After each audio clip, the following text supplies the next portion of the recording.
The video you are about to watch was blocked in the UK by YouTube on the 13th of October 2023 following a privacy complaint by DJ Audits. This was an act of censorship as there was no merit whatsoever in the privacy complaint. I took careful steps to consider DJ Audits' privacy before uploading the video, and my reasoning was explained in some detail to DJ Audits himself in advance of a broadcast, and he was offered a right of reply. This is all explained fully in the video you're about to see. In view of all this, I did query the YouTube decision, and they replied with this email. The only one of those points listed that is applicable is DJ Audits' voice and the child's voice. DJ Audits can be heard about to give a running commentary as he hits a child, then says "sod" after running down the child. I'm not sure if that's an insult directed at the child who got in his way when he was chasing a fire engine, or it was just an expression of frustration because he would not be able to catch the fire engine. I like to give people the benefit of the doubt, so we'll say the latter. Since he broadcasts his voice to all the world on his own channel, I hardly think it's an infringement of his privacy if his voice is in this video. The child can be heard screaming and I think crying, but unless that particular child is in the habit of screaming and crying every day, to the point where the child's screams and cries would make the child identifiable, I don't believe it is an infringement of privacy to broadcast it. It's absurd and ridiculous, choose your adjective really, that we have to have this conversation, but YouTube are in charge, so I've now edited the footage to exclude all sound. I must apologise, but just in case anybody still questions in the future the authenticity of the footage, I've taken two further steps. First, here is a screen cap of DJ Audits' exchange with someone on his own community page in which he refers to this very same footage. You'll find that screen cap in this video as well. I also have in my possession a copy of a detailed email that DJ Audits sent to another YouTuber in which he discusses this footage and explained his actions. The footage is genuine, there's no doubt about that. Second, I will be posting shortly on my community page a Dropbox link to my original video in uncensored form. I intend to make one further video about the footage, and that will be where I add some further observations, including points that have been made by viewers.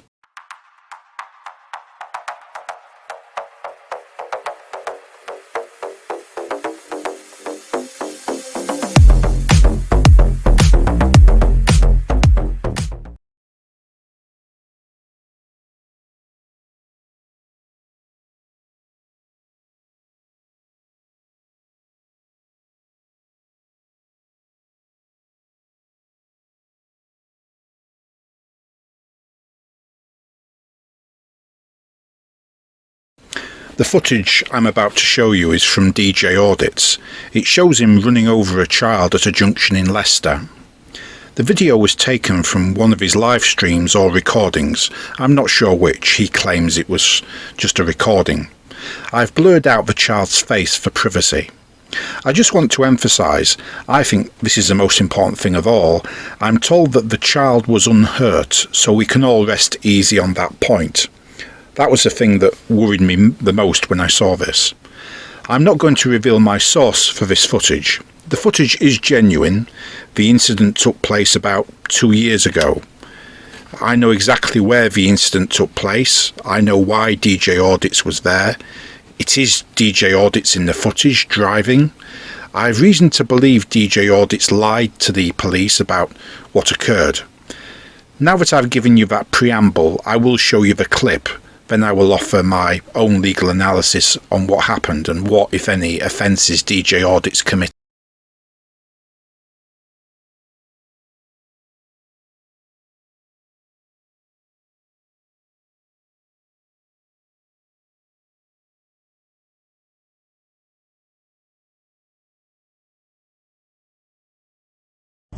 First, this isn't about judging DJ Audits.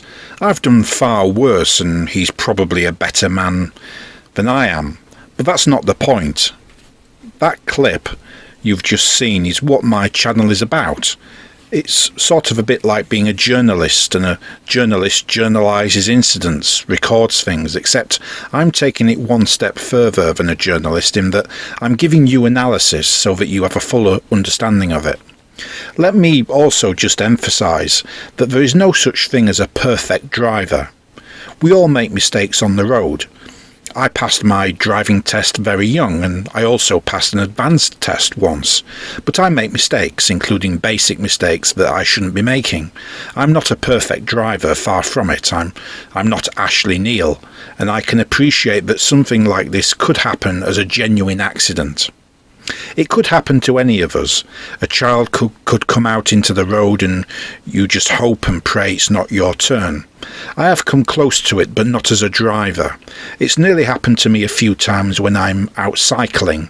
I often go out into the countryside on my racing bike, and when I get into a town or urban area, I have occasionally encountered pedestrians who aren't looking where they're going because they're distracted by a mobile phone or tablet, and they don't hear my bike and they come out into the road without looking. God forbid, touch wood, I've never had an accident, but if I did in those circumstances, part of the blame would be on myself because I should better anticipate these things, and watching that video does make you appreciate how easily this sort of thing can happen.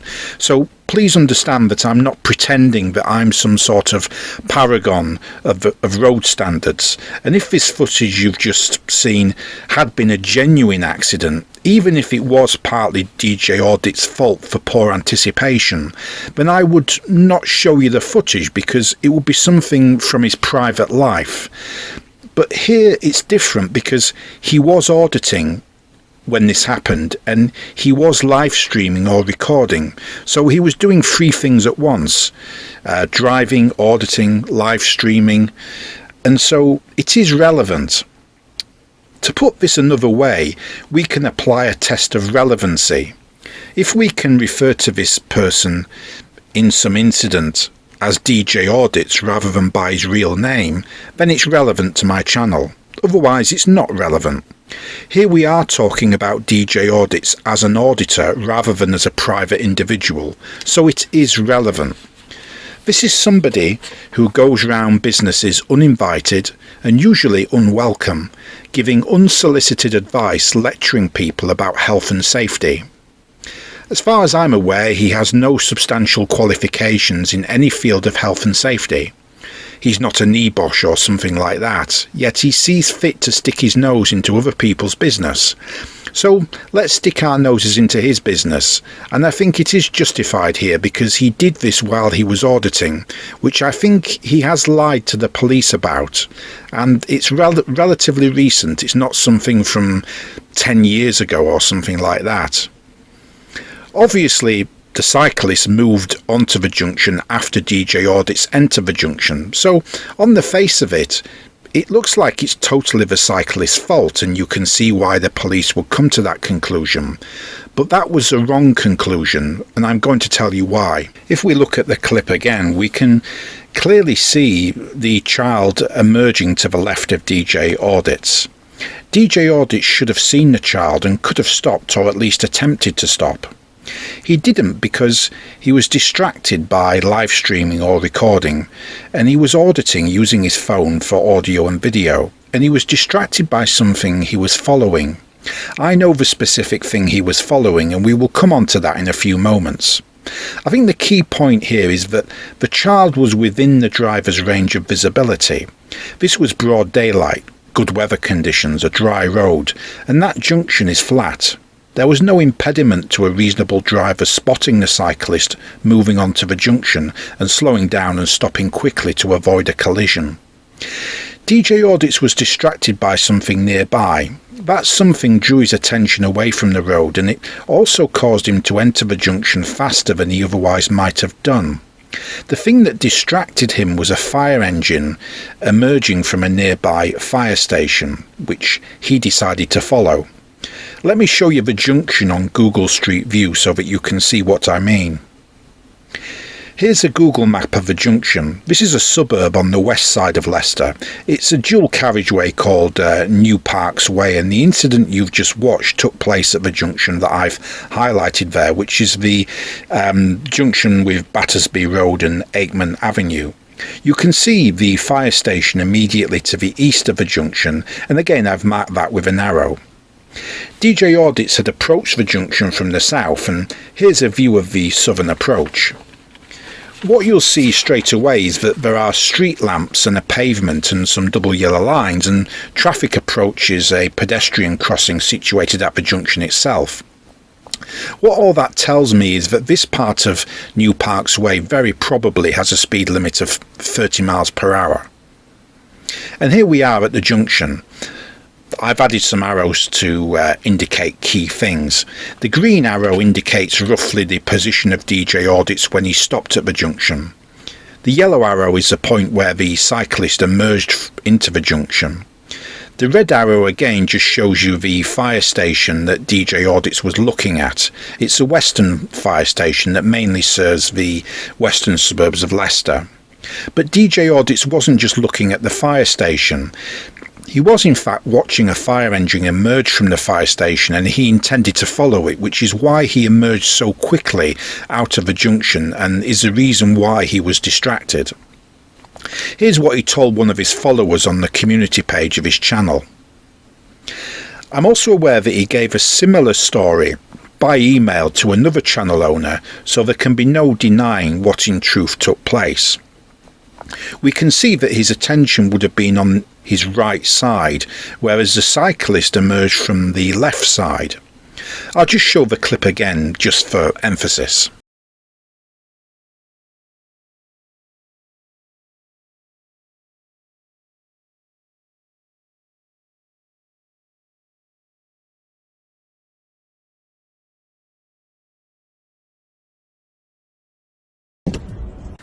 The interesting thing about all this is that if we follow this road up a bit further past the fire station, we can see that there is no way out for a fire engine along New Parks Way. There is a boulevard that you can probably surmise there on the right between the houses and the trees, but that's a bit too narrow for a fire engine, and I doubt that it's generally used. So we have to go back and look down Aikman Avenue, and we eventually see that the fire engine had to emerge from Aikman Avenue. That's pretty obvious. We know that DJ Audits was driving straight on. He wasn't turning right down Aikman Avenue. He was continuing along New Parks Way. Logically, that means if DJ Audits was following a fire engine, which he was, the fire engine must have gone up New Parks Way, yet we can't see the fire engine in the video. I know for a fact he was following a fire engine, so what this tells me is that he may have been distracted by the fire station, and the fire engine to his right initially, that may have distracted him as well as he pulled up at the junction, but he wasn't distractedly looking to his right at the point he emerged. He was instead focused ahead of him and intended to catch a fire engine that had already taken off on an emergency call along New Parks Way. This may seem like I'm labouring the obvious, but it is significant to the incident because it explains further why in the clip of the incident he seems to emerge from the junction very quickly and seems not to notice a cyclist emerging from his left. The question all this raises is why didn't the police ascribe blame to DJ Audits for the incident and charge him with a traffic offence? The fact that the child, fortunately, thank God, was unhurt would not be a legal defence for DJ Audits. Before we get to that, let's look at the relevant road traffic law, but let's start with the Highway Code. Just by way of preamble, some parts of the Highway Code reflect the law and are mandatory, other parts are guidance and not mandatory as such, but even the stuff in the Highway Code that is not mandatory is still important to the law because it reflects what is expected of a competent driver. Rule 204 of the Highway Code states as follows: the road users most at risk from road traffic are pedestrians, in particular children of older adults and disabled people, cyclists, horse riders and motorcyclists. It is particularly important to be aware of children, older adults and disabled people, and learner and inexperienced drivers and riders.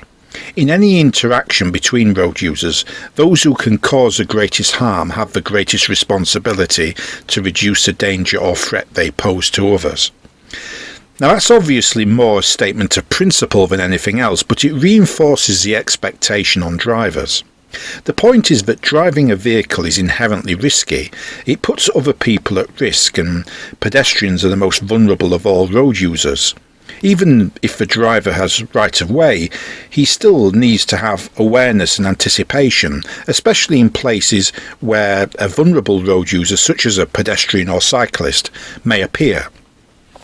The overriding point in law is that drivers have a duty of care to others on the road and should always remain vigilant in situations where the risk of a collision or obstruction is high, for example when passing parked buses or ice cream vans, to give a general point. As a rule of thumb, if a driver could or should have anticipated that a pedestrian may step onto the road, let's say, they must drive with appropriate caution, i.e. slow down. Should DJ Audits have anticipated a child cyclist riding right across the junction, or any cyclist? Yes, because whenever a driver is at a junction that could be used by pedestrians or cyclists, he should not ignore the possibility of an encroachment by a pedestrian or cyclist. It's not as if he was driving along the motorway and the cyclist suddenly appeared out of nowhere. He was in a suburban area in a part of a road with a 30-mile-per-hour speed limit and a pedestrian crossing where cyclists and pedestrians would be expected to cross, and where he, as an experienced motorist, should know that such things can happen. Something of broader interest but worth taking into account is research by Professor John Wann at the Department of Psychology, Royal Holloway, University of London. Professor Wann discovered that children cannot accurately see or judge vehicle speeds above 25 miles per hour. I've included a link to this study in the video description. The study suggests that some 6 to 11-year-olds may not actually be able to tell if a vehicle is approaching at all, even if the children are paying close attention to the road. The same principle applies to those aged over 75, as out of interest. Without getting too scientific, but for anyone interested, the speed deception is based on what's called a looming rate, which in very simple terms is an effect upon someone's perception of speed and motion. The inability of children to accurately detect vehicle speed helps to explain why areas outside schools are often already subject to 20-mile-per-hour speed restrictions, even if only during school commuting hours. The reduced speed makes it easier for children to detect a vehicle's speed of approach, and also gives a driver more time to react if a child gets their crossing decision wrong. If an impact is unavoidable, the risk of fatal injuries being sustained is reduced by the lower speed of the vehicle. Professor Wann himself puts it this way: "This is not a matter of children not paying attention, but a problem related to low-level visual detection mechanisms. So even when children are paying very close attention, they may fail to detect a fast-approaching vehicle." Professor Wann also says, "These findings provide strong evidence that children may make risky crossing judgments when vehicles are travelling at 30 or 40 miles per hour. In addition, they are more likely to step in front of the faster vehicles, which therefore increases the risk fatality."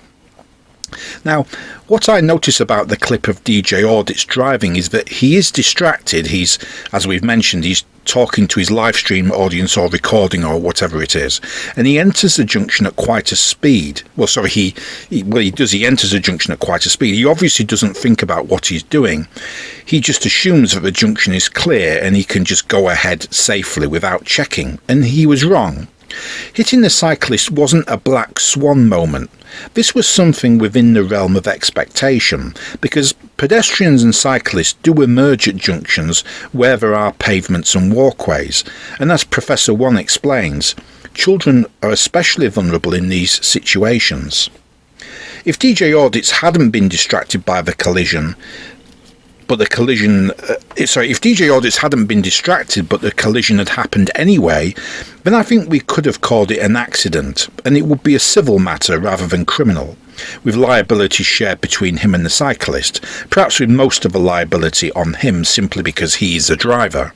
In that hypothetical situation, his liability would be more on the basis that although the cyclist's actions would have surprised him, he still should have anticipated such a thing, and even if for some reason it was shown that he could not have anticipated it, he should have been able to stop, and by colliding with the cyclist, his driving fell below the standard of a reasonable and competent motorist.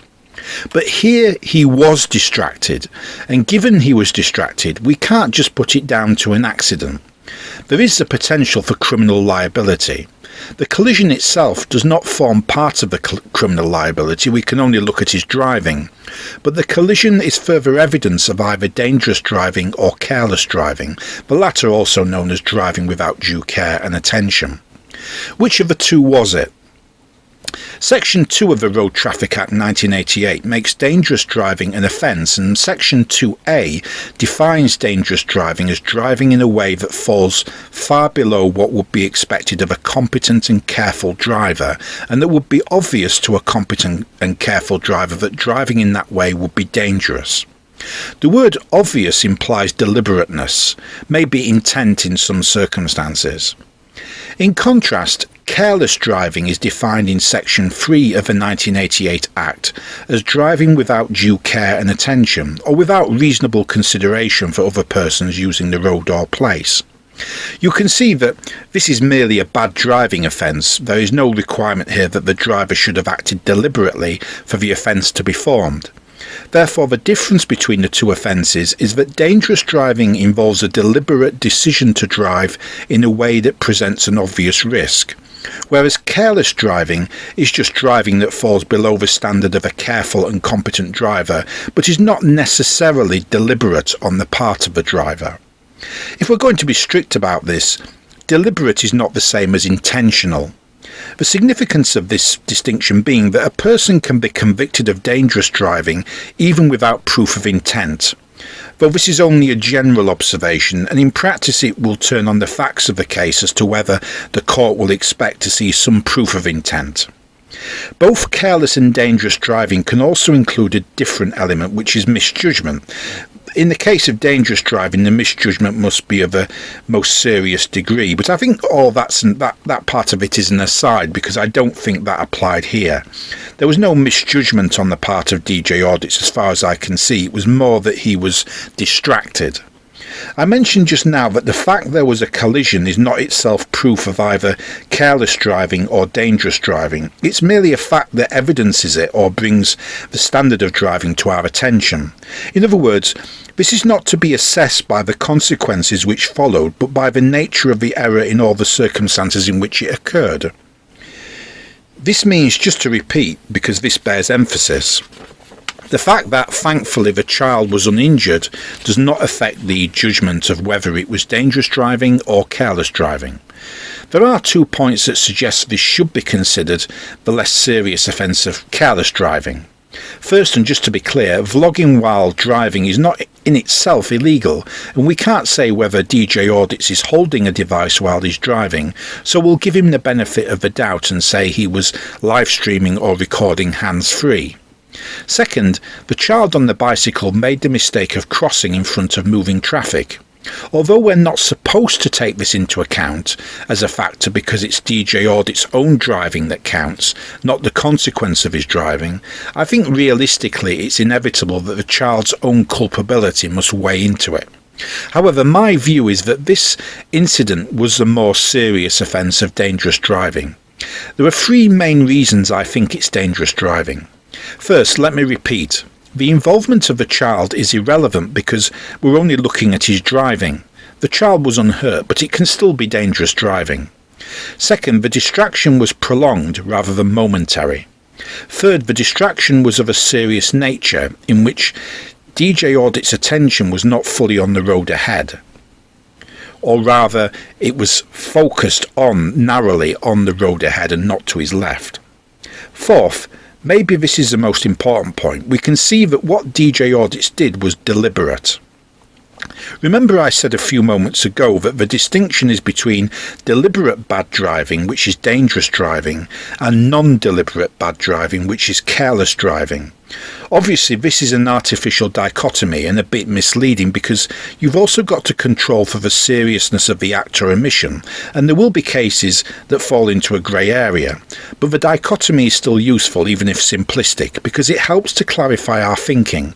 And what DJ Audits did was deliberate, and brings this clearly under the heading of dangerous driving. Please understand that no one is suggesting that DJ Audits intentionally ran over some child, but what we are suggesting is that he deliberately drove in a way that put himself and other road users at risk. It's not a situation where he was distracted by a passenger in the car who was talking to him, or he took an urgent business or personal call on his hands-free mobile. That's careless driving, and to be honest, it's the sort of thing that can happen to any of us. What he did was deliberate. He used his car as a prop for his social media activities and deliberately set up a live stream or recording for the purpose of auditing using his car, and as part of that live stream or recording he was distracted by something, and we know what he was distracted by. It is dangerous driving, it's not a grey area, it's clear that it was dangerous driving. I'll now turn to what DJ Audits may or may not have told the police. If my belief is right and he did also lie to the police about what occurred, then whether he committed an offence by doing so depends on what form the lie or misleading statement took. In fairness to DJ Audits, there is a basic common law right against self-incrimination. In other words, he doesn't have to admit to the police that he has committed an offence or do or say anything that would amount to an admission of criminal wrongdoing. There is a statutory duty to report the accident where someone suffers injury or there is damage to the vehicle, and failure to do so is an offence under Section 170 of the Road Traffic Act 1988. But that does not affect the right against self-incrimination I've just explained. In other words, he has to report the accident, but he doesn't have to incriminate himself in the process. The only duty he has is to give the police the information required under Section 170. This was definitely a reportable accident, as there was damage to the vehicle, and it seems highly likely the child suffered some form of injury, if only minor. The only information required under Section 170 is to simply report that the accident has taken place, and the police will normally ask for licence and insurance details. The point I'm getting at is that he only has to stop and report the accident. He otherwise has a right to remain silent. However, if he does waive his right to remain silent and volunteers information over and above that required in Section 170, and in the process lies or does anything to mislead the police or conceal information from the police about a traffic accident in circumstances where a criminal investigation seems likely, then potentially he is committing the offence of perverting the course of justice. That's a common law offence. One possible scenario for how this played out is that DJ Audits gave the police the minimum information required under Section 170, and the police just assumed it was a mundane accident involving a child coming out in front of moving traffic and didn't inquire further. There was no obligation on DJ Audits to volunteer information, let me emphasise, or tell them he had a recording of the incident, so it may have been left there. That's plausible. Yet if we go back to DJ Audits' explanation of all this to one of his followers, he does say that he did give the footage to the police. So the obvious elephant in the room here is the possibility that the police were never given a full account of the incident. There are three main possibilities. The first possibility is that DJ Audits did show the police the phone footage and told the truth about the incident, i.e. that he was making to follow a fire engine up New Parks Way and was talking into his phone. The second possibility is that DJ Audits did show the phone footage to the police, but omitted to mention about the fire engine, instead explaining it as an innocent accident that was completely the child's fault. To help his position, he may have removed the sound from the footage before handing it to the police. Bear in mind here that this clip won't be the whole thing, and there may be a longer clip that shows a fire engine going up New Parks Road at speed and him talking about following it. The third possibility is that DJ Audits is lying to his followers and actually concealed the phone footage from the police, having explained the incident to the police as an innocent accident that was completely the child's fault. I think of those three possibilities, the last one is the most likely, as he could have easily hidden his phone and the police would have been none the wiser. And it could also be that the police simply did not conduct any meaningful inquiries and just accepted the bare information necessary about the accident and required under section 170. But it is possible that he did give them the footage, and if it's someone in the police who originally leaked it, in which case, in that case it would be case 2, is surely more likely than 1. If he told them the truth, it's very likely that they would have prosecuted him. I accept there are variations on the possibilities listed. Maybe he did tell the truth and the police took no action, but if so, that was surely the wrong decision on the part of the police. Or maybe they did prosecute him and he was convicted and this just hasn't come out. Or the prosecution failed. But if that's the case, he's lying in his public explanation of what happened. Obviously we don't know for sure, but number 3 is surely the explanation that makes the most sense. He simply concealed the evidence and told the police that it was completely the child's fault. If it is 3, then DJ Audits has concealed an arrestable offence, which is in itself an offence contrary to section 5 of the Criminal Law Act 1967. It's also the offence of, as I mentioned before, of perverting the course of justice, contrary to common law. If it's possibility 2, then it's still perverting the course of justice contrary to common law. If he edited the footage before handing it to the police in such a way that the edited footage misled the police about the incident, then it's also concealing an arrestable offence contrary to section 5 of the Criminal Law Act 1967. As I've already explained, the offence being concealed or the offence to which justice has been perverted would be dangerous driving, which is an arrestable offence by virtue of section 24(1) of the Police and Criminal Evidence Act, which specifies that an arrestable offence is, among other things, an offence for which a sentence is fixed by statute and has fixed sentence, and dangerous driving has fixed sentencing codified in Schedule 2 of the Road Traffic Offenders Act 1988. So the offence of concealing an arrestable offence under section 5 of the Criminal Law Act would apply. Notice that the footage that we've been provided has sound. The sound is what you would expect DJ Audits to edit out of the footage if he was going to conceal an offence from the police. Because remember, as I explained a few moments ago, the original clip will be much longer and probably includes a fire engine speeding off from the junction and DJ Audits talking about following it. So the lack of sound suggests to me that the ultimate source of the footage may not be the police, and he either never disclosed the existence of the footage to the police, or he did but omitted the sound, as they may not realise that the sound has been edited out of it, but they would know if he had shortened the clip.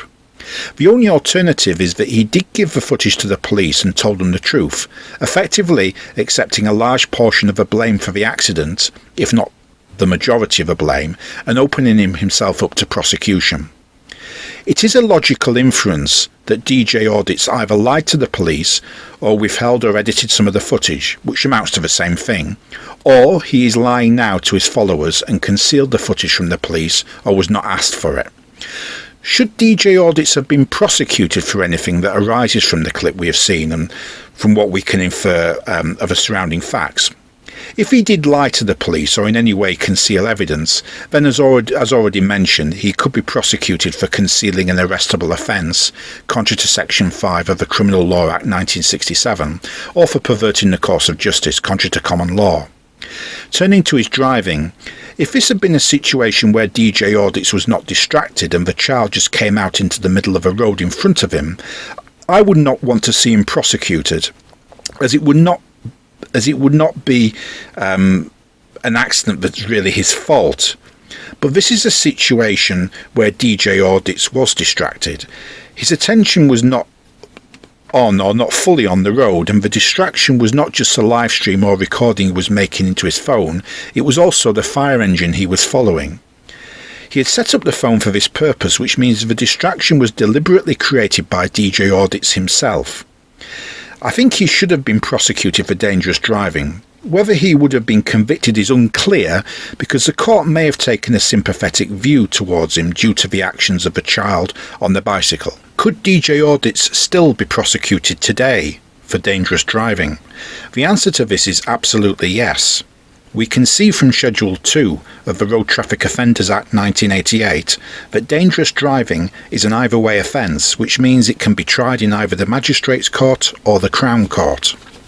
Section 1272 of the Magistrates' Courts Act 1980, Section 5 and Schedule 1 of the Interpretation Act 1978, and Section 64(1) of the Criminal Law Act 1977, when these provisions are read together, tell us that an either-way offence such as this has no time limit within which a prosecution can be brought. Cases of dangerous driving without any aggravating factors. This is sort of a more the middling case. It's possible it could be tried in the Magistrates' Court as a less serious matter, but there are elements of it that are aggravated. There's the simple fact that there was a collision, which will obviously influence things emotionally.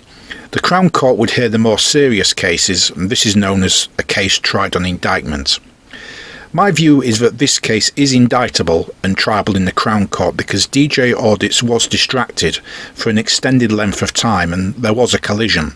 His behaviour suggests that he is a danger to other road users.